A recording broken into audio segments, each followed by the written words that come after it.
Bien, en la época postclásica vamos a encontrar que el texto, dentro de lo que eran los textos legales, el texto legal más importante va a ser las constituciones imperiales, o también conocidas con el nombre de las constituciones del príncipe.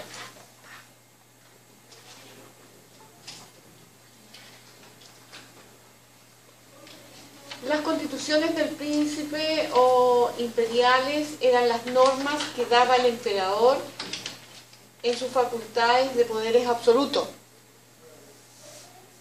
sin ninguna consulta, sin nada.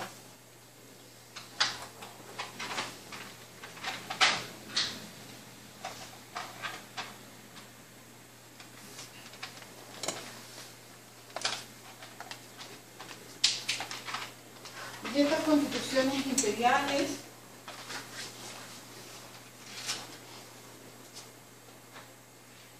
se podían clasificar en edicto,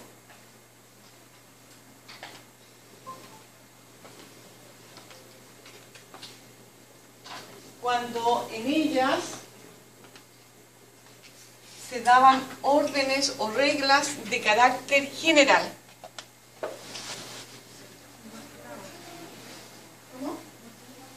El edicto que vimos ayer, el edicto versus el decreto. Sí. De carácter general, lo que pasa es que esa era ante el magistrado. Y estas van a ser del emperador de carácter general para todo el imperio.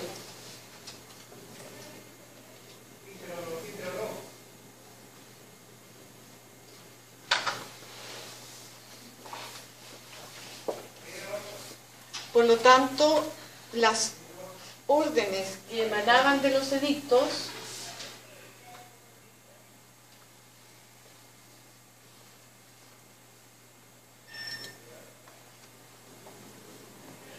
van a ser obligatorias para todos. Todos estaban obligados a acatar.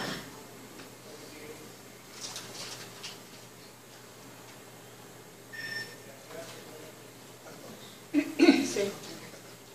Y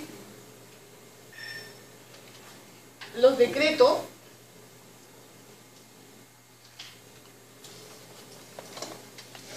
van a ser las decisiones judiciales que dicta el emperador. Decisiones judiciales que dicta el emperador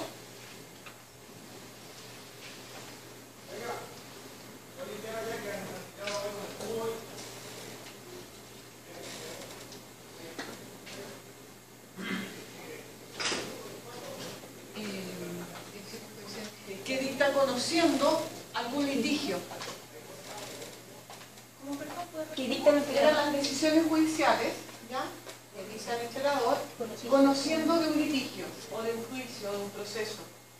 ¿Ya?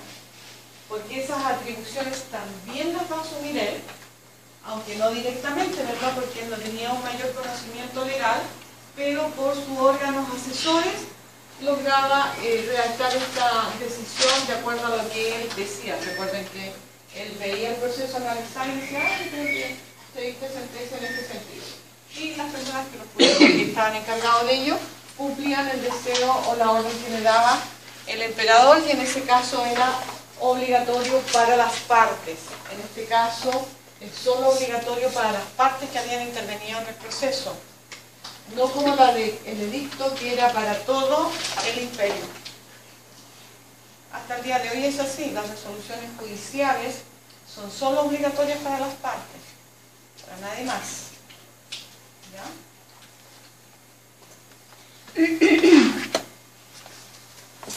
El emperador, la característica fundamental de él es que además se iba a inmiscuir en aquellas cosas o procesos que eran en primera instancia, cosa que antes no se hacía.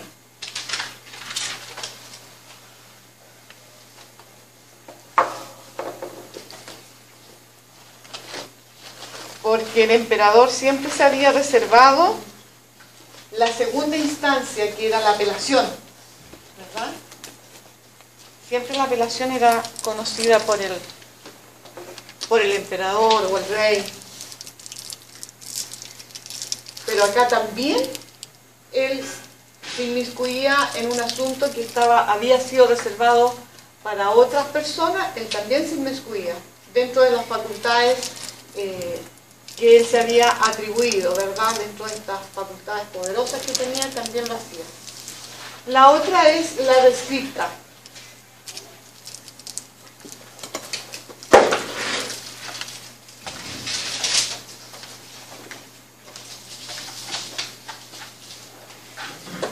Y esta era una facultad que dentro de las atribuciones que tenía el emperador,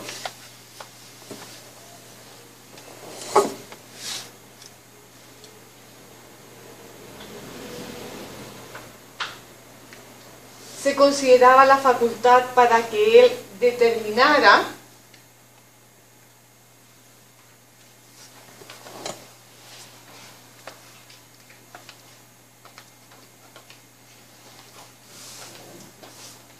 y cumpliera las mismas funciones que habían cumplido anteriormente el jurisprudente. Es decir,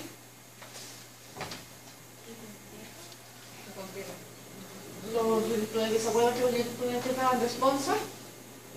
Bueno, ahora esas responsas ya no se llaman responsas, sino que se llaman descriptas y eran emitidas directamente por el emperador, no obstante que no eran interpretaciones que él hiciera, sino que las hacían los jurisprudentes que estaban subordinados a él.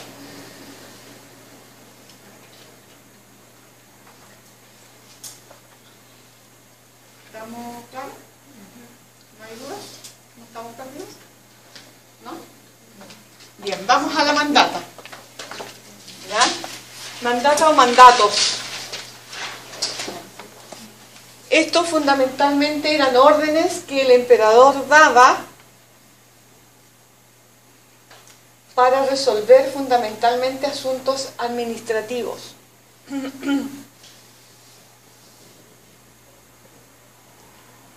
O por medio de ellos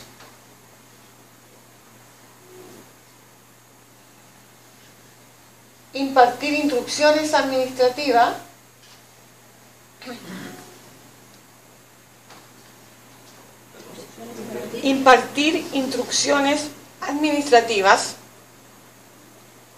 a funcionarios o gobernadores.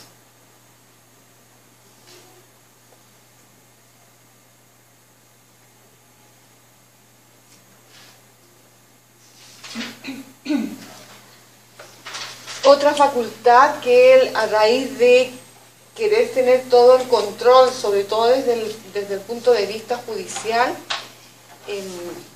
haciendo uso también de sus facultades, va a dictar la denominada ley de citas, ¿ya? O ley de los muertos. Esta era la ley de citas o ley de los muertos, consistía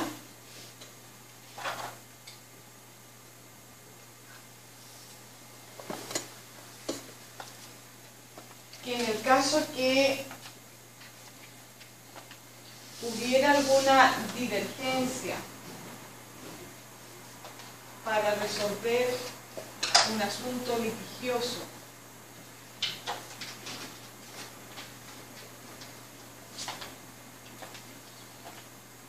de acuerdo a los planteamientos de los grandes juristas o jurisconsultos, él ordena que ¿De los grandes jurisconsultos o juristas, entonces él va a establecer un orden para que se pudieran regir para solucionar el conflicto.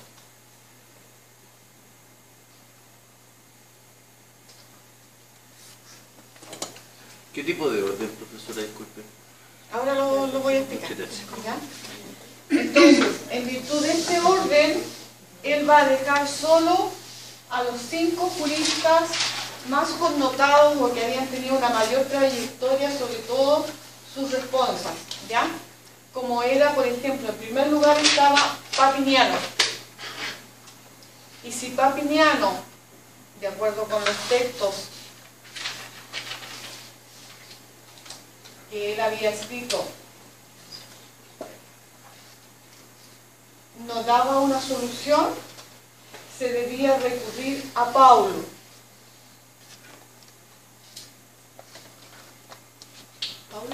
Paulo. No Pablo, sino que Paulo. Paulo. ¿Se refiere a los escritos de Pablo o se Sí. refiere a la persona?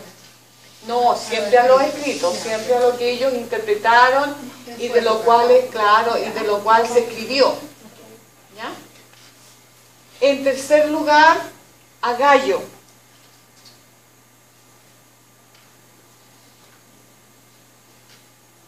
En cuarto lugar, a Ulpiano.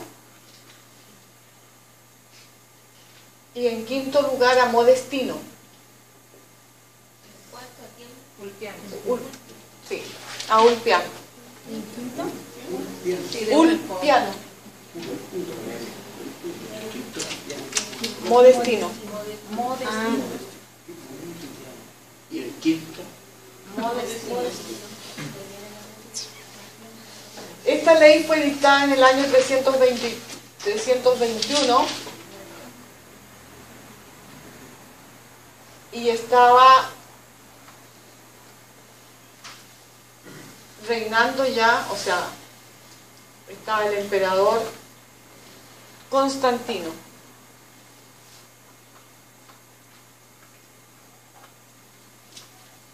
En la fecha en que se dicta esta ley de citas, que también se le conocía con el nombre de la ley de los muertos, porque todos ellos ya habían fallecido, no estaban vivos, pero se establece este orden en virtud de su prestigio y de su idoneidad.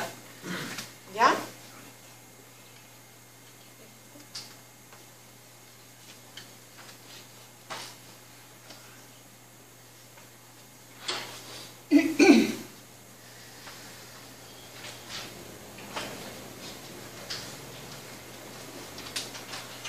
¿Dudas? ¿No?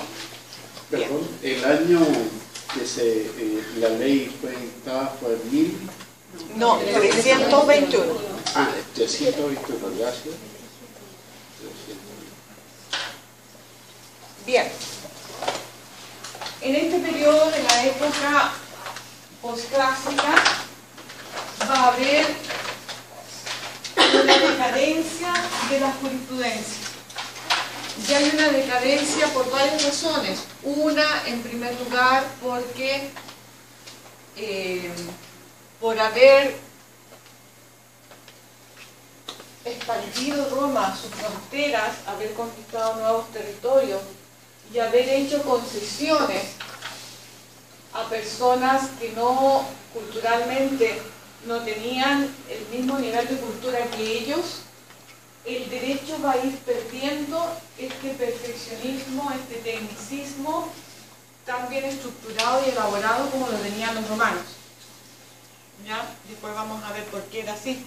Pero era bastante idóneo y bastante perfecto, que muchas veces habían pueblos que obviamente no lograban entenderlo o lo entendían de acuerdo con su propia interpretación en una forma totalmente distinta a la interpretación que le daba el ciudadano romano. Razón por la cual la jurisprudencia, que era interpretación, ¿verdad? Porque era una labor creadora, se va a ir perdiendo también esta responsa, que era toda una labor creadora que había en el jurisconsulto, se va a ir perdiendo. ¿Por qué?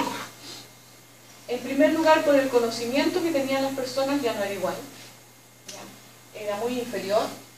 Y segundo, porque las culturas son totalmente distintas. Y además se va perdiendo también por la forma de gobernar que tenía el emperador que no permitía, ¿ya? Una libertad, por decirlo, a lo que hoy en día nosotros tenemos como una libertad de opinión, ¿verdad? O sea, el emperador, por el hecho de ser un emperador fuerte, con poderes, con muchos poderes, igual que un dictador, no permitía la labor que venían haciendo los juristas anteriormente, y él era el que ordenaba una interpretación de acuerdo con su arbitrio, a su antojo, ¿ya? Él decía, no, yo quiero que esto sea interpretado de esta forma, aunque no tuviera nada que ver con los principios que nosotros vimos de prudencia, ¿verdad?, de justicia, de igualdad, si no tenía nada que ver ninguno. ¿Se fijan? Entonces todo eso va decayendo lo que era la jurisprudencia que nosotros vimos desde su inicio. ¿Se fijan? Aparte de eso, de nuevo, Tiene que cambiarle 10 minutos por 10 horas. No, que estaremos acá. No.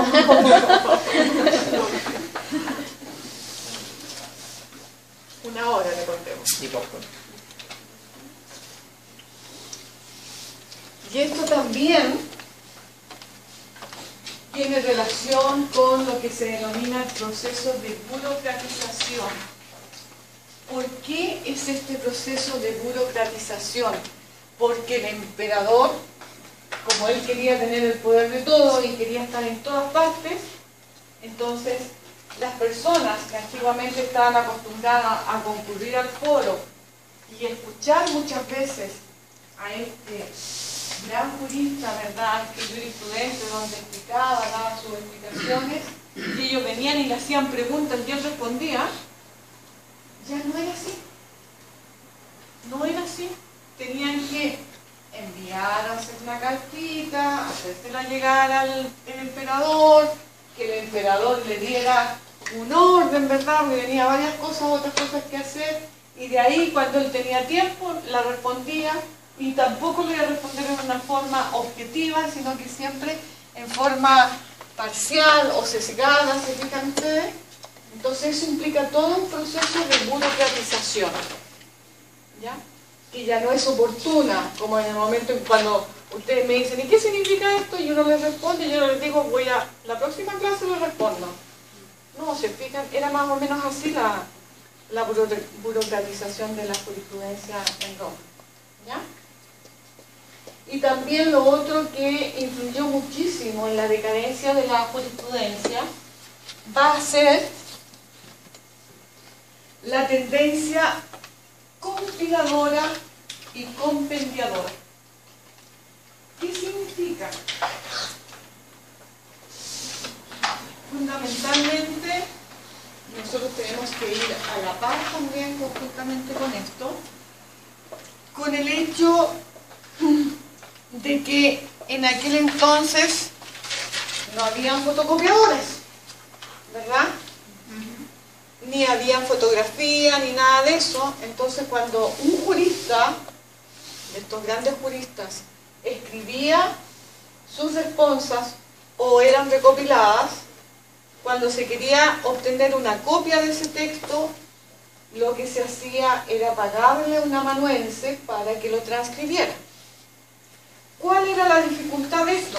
Había dos dificultades. Una, muchas veces entender la caligrafía, ¿ya? Y también entender abreviaturas. ¿Por qué? Porque los amanuenses también se cansaban de escribir, ¿ya? El amanuense tenía que estar todo el día escribiendo, entonces se cansaba y abreviaba. Si esta palabra abrevio, ¿ya? Lo mismo que hacen ustedes cuando toman apuntes míos, lo están abreviando, ¿verdad? Sí. Ya, los abrevian y hacen algunos signos, ¿verdad? Eso que usan ustedes. Ya, ellos también. ¿Y qué pasaba? De que muchas veces al interpretar eso no era una interpretación fiel, sino que se interpretaba una cosa totalmente distinta cuando otra persona lo leía. ¿Se fijan? Si yo les paso los apuntes suyos al año siguiente a alumnos del mismo curso de ustedes, del mismo nivel, se los paso para entender cosas totalmente distintas de las que yo les dije. A ellos les pasaba exactamente igual. ¿Ya? Entonces, esta tendencia de resumir, de apretar, se prestaba para una mala interpretación. ¿Ya? Y lo mismo pasaba con la función de compilar, ¿verdad? De achicar y de compilar todo. Se pierde, en definitiva, la esencia. ¿Alguna duda? ¿No? ¿Está claro? Trato de explicar lo más claro posible para que no nos aburramos tanto.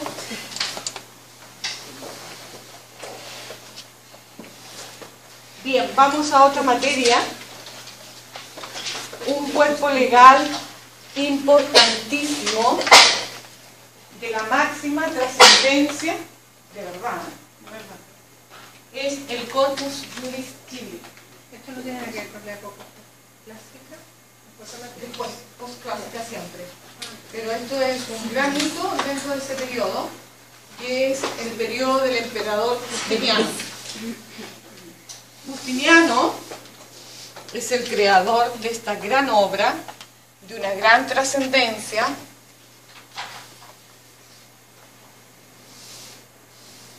y que va a tener una gran influencia, sobre todo en la Edad Media,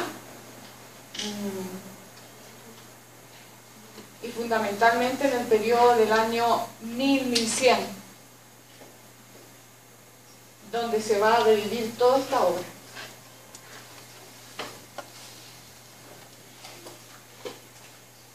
Este es Justiniano, se nos presenta.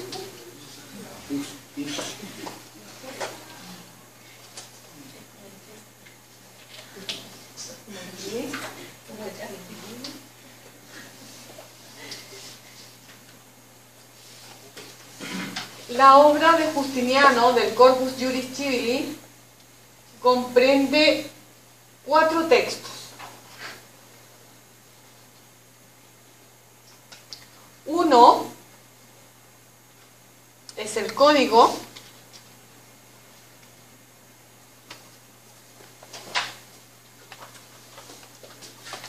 y en este texto, que es el primero que le ordena a los juristas de su corte, lo primero que va a hacer es recopilar todas las leyes existentes y vigentes.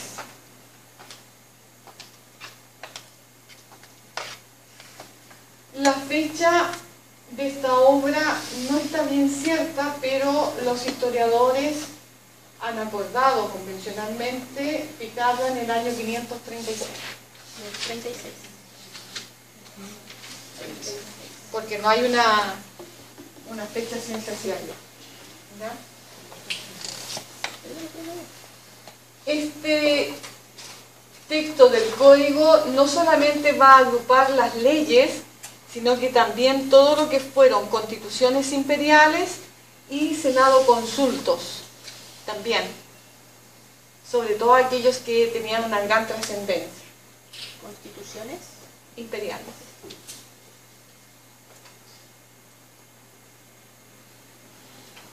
Y en este texto también se van a recopilar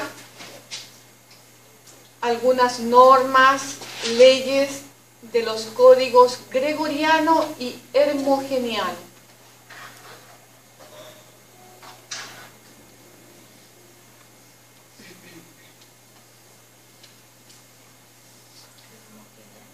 Hermogeniano, sí.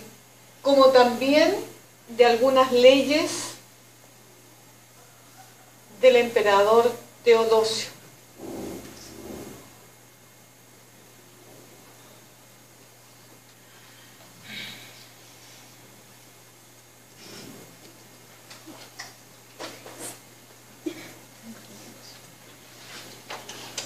El otro texto son las pandectas o digestos. Pandectas o digestos.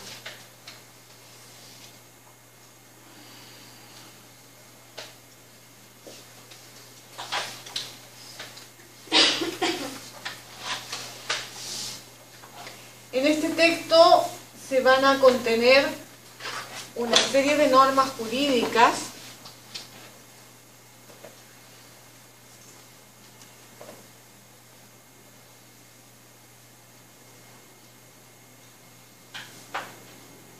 en la que se contenían materias de distinta índole, tanto de materia civil como penal.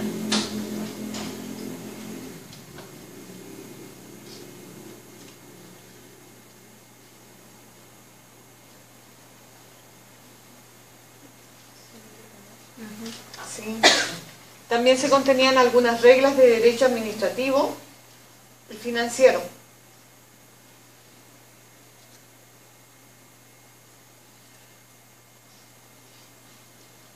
Sobre todo aquellas reglas también de cobrar impuestos, del cobro de impuestos.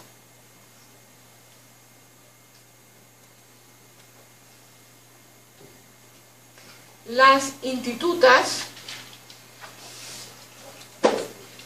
o instituciones, aquí va a seguir va a tomar la idea de Gallo.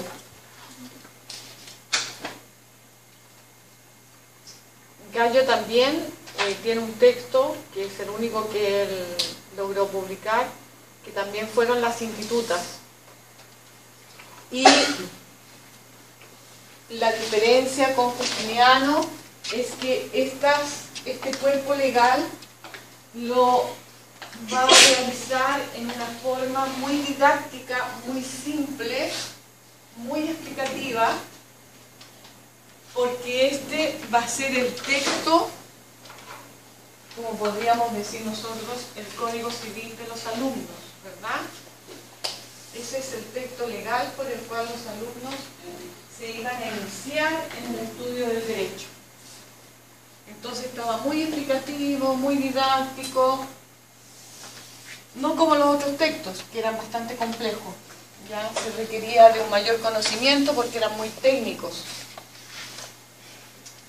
Y después el otro cuerpo legal eran las novelas. Las novelas no son novelas,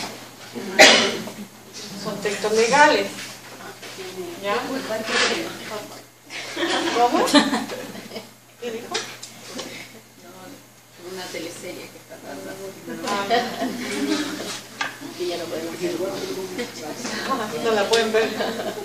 Es en la noche. Ya. Entonces, las novelas es un texto legal póstumo, ya, que fue...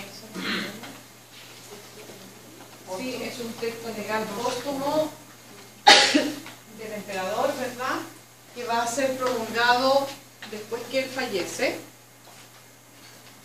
y en él es una estructura totalmente distinta a los anteriores, y en él que se contienen, por eso se llama novela, porque se contienen casos. ¿Se refiere a Justiniano el emperador? Se contienen casos. ¿Ustedes han leído, por ejemplo, sentencias? Sí. Sí, ¿no es cierto? Ahí en las sentencias siempre dan, el juez, antes de ir a los textos jurídicos, de cuáles son las normas, hace toda una relación, ¿verdad?, de cuáles son los hechos, por qué se está demandando, qué está contestando a la parte contraria, ¿verdad? Y en definitiva, esa explicación está contenida aquí en las novelas. ¿Ya? Esa explicación, como el caso Penta, por ejemplo, todas estas cosas, esto de aquí, ya está contenido acá. Pero la resolución del juez está al final del caso. ¿Se fijan? ¿Cuál era la finalidad de la novela? ¿Ya? No era que se estuvieran leyéndola, sino que en el caso de un caso similar, aplicar la solución que se había dado. Lo que nosotros llamamos hoy en día analogía jurídica. Ustedes van a ver dentro de las reglas de interpretación, que lo van a ver más o menos a finales del semestre, supongo, van a ver que dentro de las reglas de interpretación tenemos una que se llama analogía jurídica. Y cuando no hay una disposición, ¿ya?, siempre se va a regir por la razón. ¿Ya? Entonces, ante estas reglas, en un caso similar, se aplica lo mismo. ¿Me entendieron, no? Sí. Para eso servían las novelas. ¿Ok?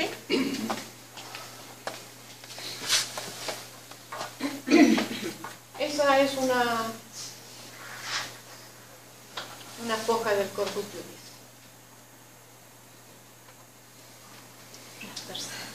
Las personas.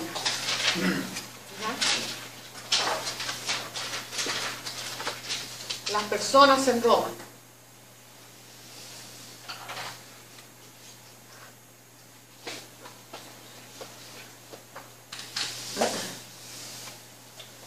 Bien. Los individuos, porque nosotros siempre para referirnos a personas nos referimos al individuo, ¿verdad? Porque nuestro Código Civil, para definir personas, ¿alguien sabe cómo lo define el artículo 55? Individuos de la especie humana. Son todos aquellos individuos de la especie humana sin distingo de sexo, estirpe o condición. De eso no hay que olvidarse. Bien, en Roma la clasificación era totalmente distinta, porque los individuos de la especie humana se dividían entre personas y esclavos.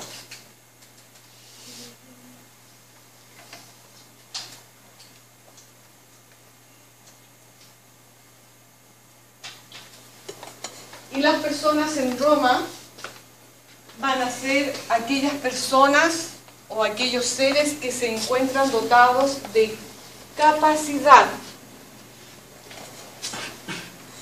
y fundamentalmente de la capacidad jurídica.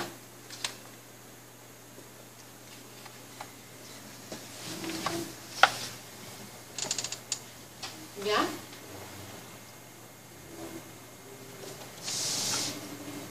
Y una de las características del ciudadano romano, que también se denominaba quitis, que lo vamos a ver dentro de todo, es que va a ser fundamentalmente un sujeto de derecho. No prefiere ahí. Un ratito más. ¿Cuál era la característica? Ser sujeto de derecho. No te entendí. A diferencia de otros individuos que no tenían ninguna capacidad y que se encontraban bajo la potestad del pater,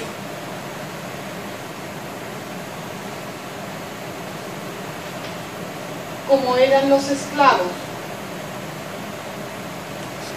Los esclavos, entre los romanos, se asimilaban a cosas, a res. Por lo tanto, respecto de ellos, se podían realizar toda clase de actos jurídicos, es decir, venderlos, prestarlos, abandonarlos, ¿verdad? Igual que una cosa. Y también se le podía dar muerte, obviamente. Si yo puedo destruir una cosa, también puedo destruir al esclavo si era cosa y darle muerte. ¿Ya? Nosotros vamos a ver más adelante las potestades que tenía el pater de familia. El pater de familia tenía muchísimas potestades, tanto para todas las personas que se encontraban subordinadas a él, como eran los esclavos, los hijos y su mujer. ¿Ya? Muerte al esclavo tenía facultades para castigar a los hijos, y si se le llegaba a pasar en la mano con el cariño que le hacía al niño y le daba muerte, no tenía ninguna sanción porque estaba dentro de sus facultades. Y lo mismo con la mujer. ¿Ya? También le hacía un cariño así brusco, se le pasaba la mano. No, los castigos inclusive en el digesto, dentro de lo que nosotros vimos, en el digesto se le permite al marido inclusive dar latigazos a la mujer. O sea, fuera de broma, o sea, una cosa es la broma, pero otra cosa es la realidad que se vivía, ¿ya? ¿Cuál era la de fuera? ¿Por qué? ¿Por el poder que tenía? ¿Por qué podía castigar a una mujer? En ese tiempo, me imagino que... Sí, es que no solo era el poder que él tenía, sino que era porque la mujer no le hacía caso, no le obedecía, no... Tenía un poder merecido. Se lo merecía. ¿Qué pasaste?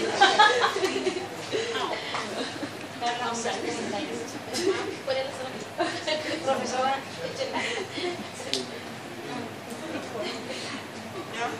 Profesora, ¿en qué ocasiones el padre vendía a los hijos? no se presentaba nada.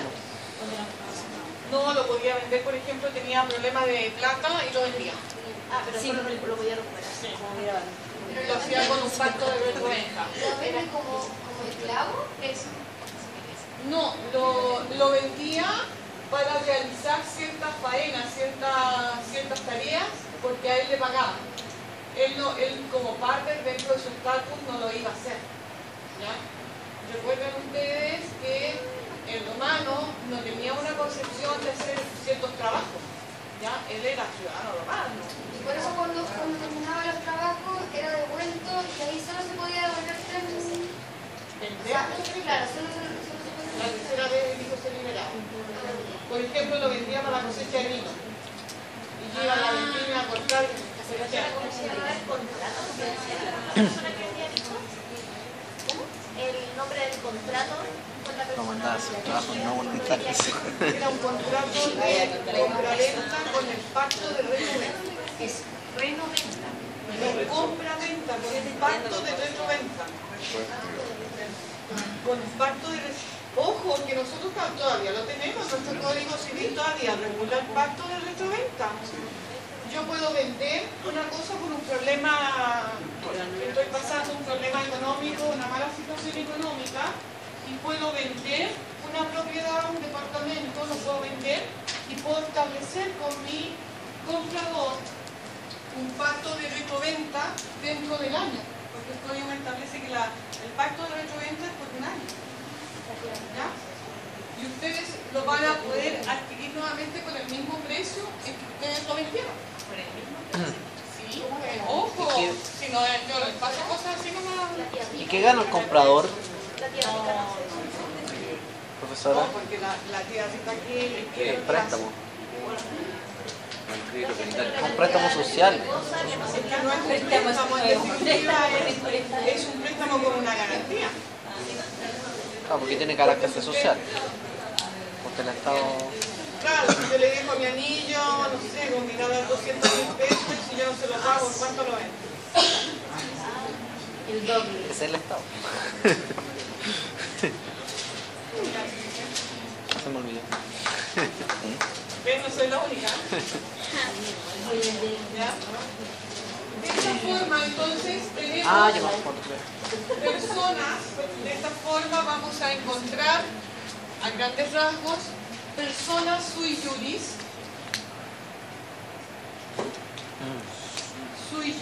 que son aquellas que se encuentran bajo la potestad de un pater y que nunca van a salir, por ejemplo, de esta potestad como son las mujeres. Las mujeres sui juris nunca van a salir prácticamente de esta potestad porque pasan de la potestad de su pater, van a pasar a la potestad del pater del marido. Después lo vamos a ver dentro del matrimonio. Del contrato de retroventa, ¿qué ganaba el comprador? Si es que, por ejemplo, yo me pongo de acuerdo con, digamos, para comprar un bien, pero no tengo la seguridad de que de definitiva ser mío. Incluso tendría que poder devolverlo por el mismo precio. O sea, ni siquiera gano dinero que gano. ¿Cuál era el...? Le cobraban más. Por ejemplo, El uso. ¿ya? No, porque El dice entrego que no hasta le la cobraba entrega. más. No, se puede pactar, inclusive que se va a poder pactar hoy en día los reajustes de acuerdo con el IPC, ¿verdad? O en unidades de fomento. Pero se le entrega ya. Y si además pasa el año, ya el pacto de reventa no se puede hacer efectivo. La ley lo establece expresamente. Bien, personas alien y juris. ¿Ya? Alien y juris. Las personas alien y juris son las que no se encuentran bajo ninguna potestad. No están subordinadas a la potestad del padre. Por ejemplo, el hijo que se emancipa.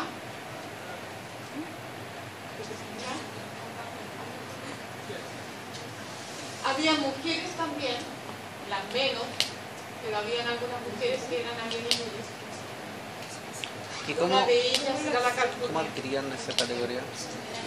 La ¿Cómo viuda. adquirían esa categoría? por ejemplo. O lisa y llanamente el padre le otorgaba el hecho de adquirir una libertad para tener un patrimonio, poder trabajar y se independizaba. Y en ese caso,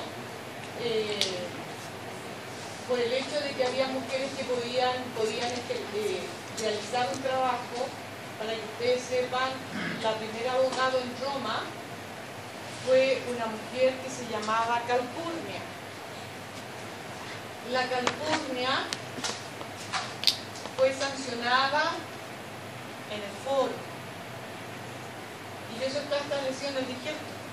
¿Ya? El digesto trae toda una secuencia, porque ella en un momento dado, a raíz de un litigio bastante conflictivo, diríamos nosotros, ya ella estaba defendiendo a una de las partes, y el foro en definitiva decide sancionarla con la expulsión del foro, la expulsan del foro, no la dejan ejercer más la profesión y la castigan, el mismo digesto dice, por deslenguado. Bueno, ¿A qué le llamarán? Claro. Ahora, ¿a qué le habrán llamado deslenguado? Como la abogada de los nazis.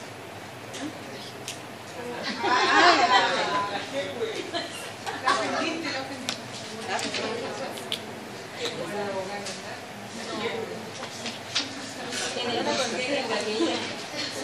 Ella es de su gremio. Nosotros hacemos una gran diferencia dentro del foro de los abogados. Tenemos una gran diferencia entre el abogado penalista, ¿no? El abogado penalista y los abogados que nos dedicamos a otras áreas. Hay una gran diferencia en el uso del léxico, en un montón de cosas. Es muy notorio. Y de conocimiento con mayor razón. y los intereses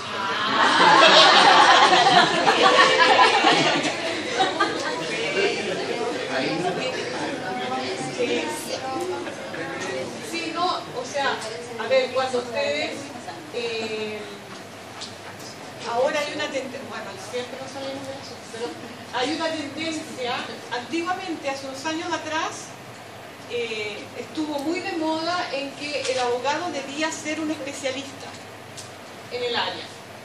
Especialista en materia laboral, en materia civil, en materia comercial, en materia de familia, en materia tributaria. Ya.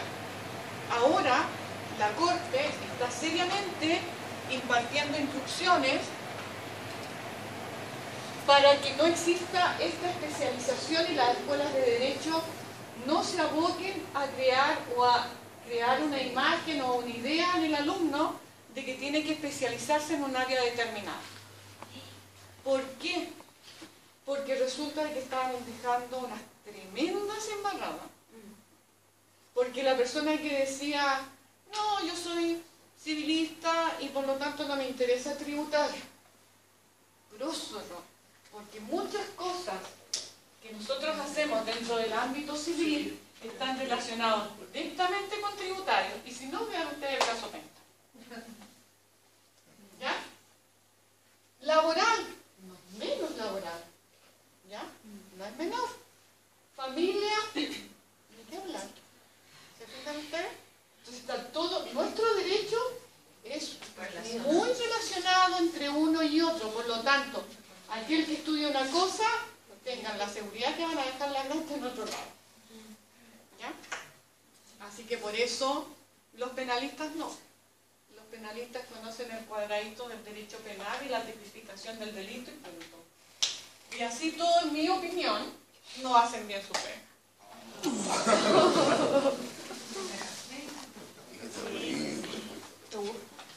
Bien. El hecho de que los esclavos no fueran considerados, o sea, fueran considerados por los romanos cosa, no significa en que entre sus pares no tuvieran reglas, no se pudieran casar, no tenían una situación, un estatus dentro de su familia, sus hijos, todo lo demás.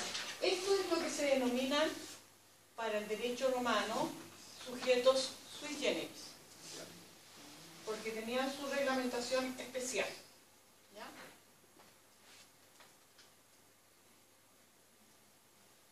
¿Puede repetir esa idea? Me perdí.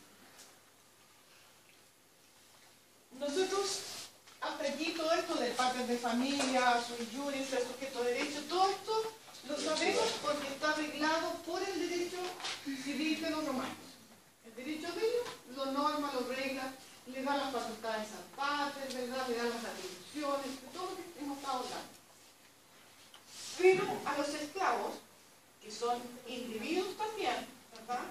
No obstante que Roma no los considera como tales, porque no los considera como igual, pero dentro de su nivel, dentro de todos los esclavos, ellos tienen sus propias reglas, sus propios derechos, ¿verdad? Este derecho, para los romanos, era lo que se denominaba sui juris. ¿Ya? Sui juris porque era totalmente distinto de lo que ellos tenían.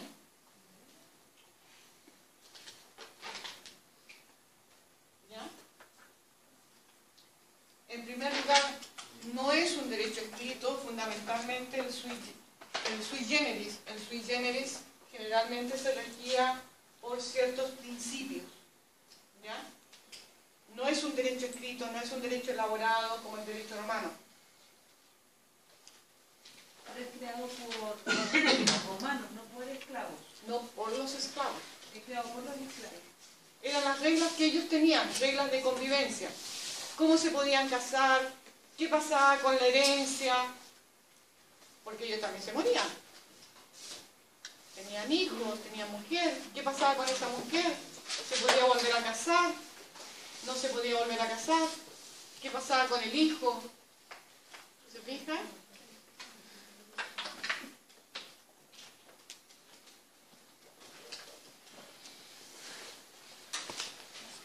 Bien. Entre los romanos, fundamentalmente, las personas las vamos a dividir en personas físicas y personas jurídicas.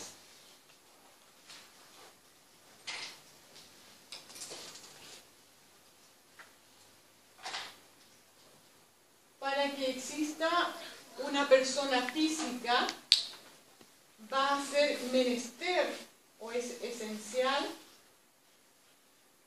que concurran ciertos requisitos, tanto naturales como civiles.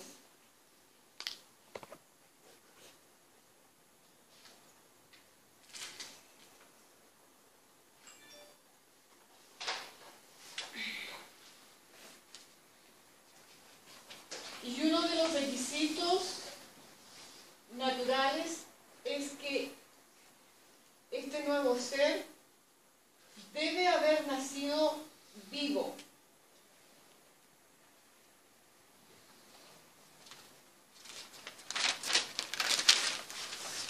O que exista.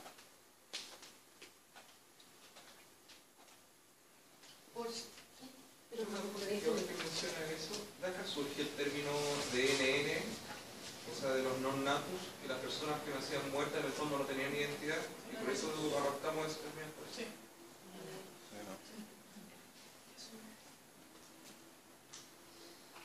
¿Cuándo nosotros podemos asegurar que hay un ser que ha nacido y que existe? Cuando vivió un momento siquiera cuando desde que nació. ¿Todo eso?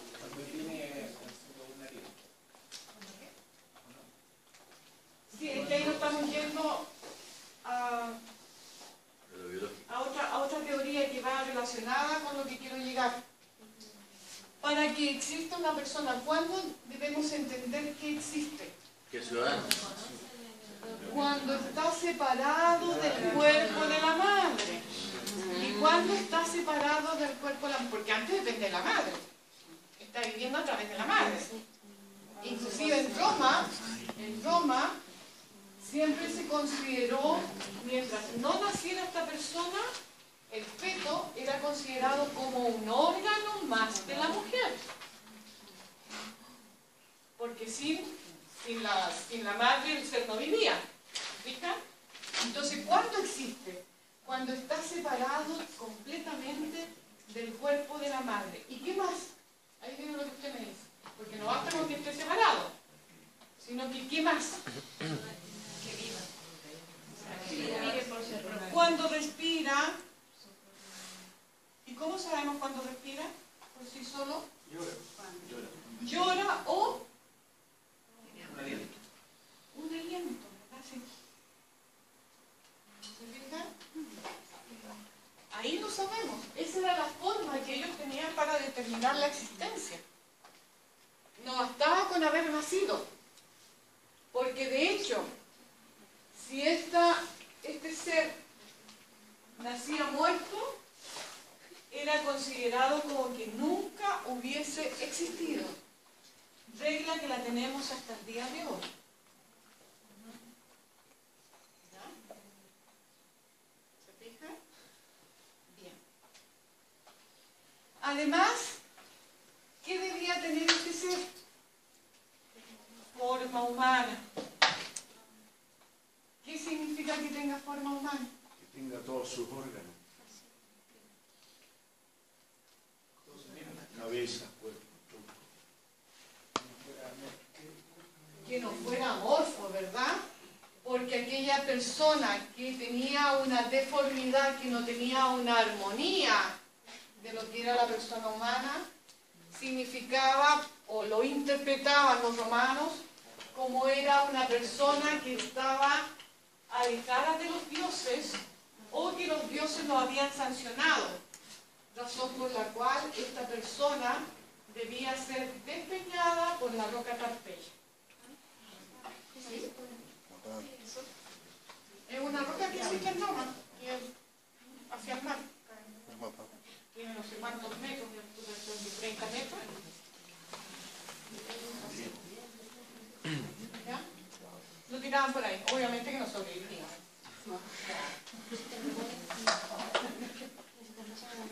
¿Ya? En Roma, y mucho antes de Roma, para que ustedes sepan, existía el aborto. ¿Quién sabe desde cuándo existe el aborto? Tema de moda.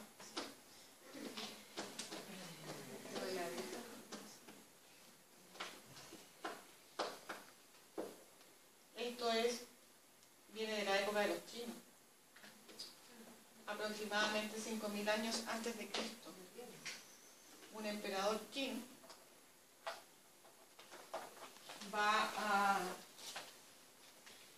era muy adicto a probar medicamentos y a hacer medicamentos con hierbas, con cosas naturales. Y de esta forma él va a descubrir un medicamento que a la mujer le hace expulsar el feto. Y de ahí empiezan los abortos. Las mujeres en Roma también practicaban el aborto y también tenían anticonceptivos. No eran tan atrasados como ustedes creen. También habían anticonceptivos naturales, obviamente. ¿Ya? Bien, los requisitos civiles y la extinción de la persona la vemos el día martes. Les informo que el primer certamen es el día 21 de abril. Y el segundo certamen es el 19 de mayo. ¿De mayo? De mayo. ¿Y el primero, perdón, profesora? 21 de abril.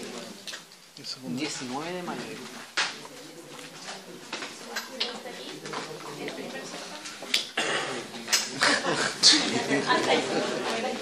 La profesora bien. Bueno, yo no me preguntaba. Profe, una consulta. ¿Nosotros tenemos alguna posibilidad de tener alguna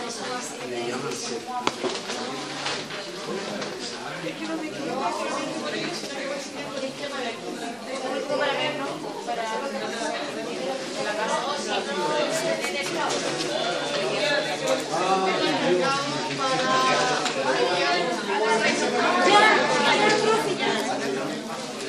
Profe, ¿va a pasar lista? ¡Uy, sí! Muy bien. Muy bien.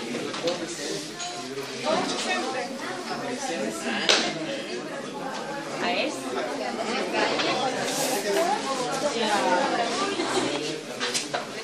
19 de mayo. Pasando lista.